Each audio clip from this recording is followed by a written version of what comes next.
Well, I was here 4 years ago when we won this trophy, but I was playing like 3 or 4 times in the season with the first team.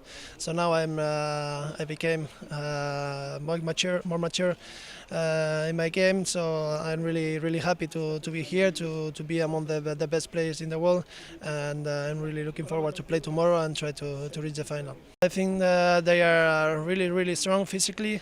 They play good defense, hard defense, and good fast break.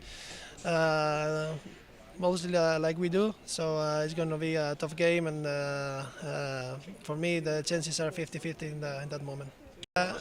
Maybe last year Flensburg was an outsider. This year, who knows handball knows that Kielce is not that outsider. They won every game in phase groups.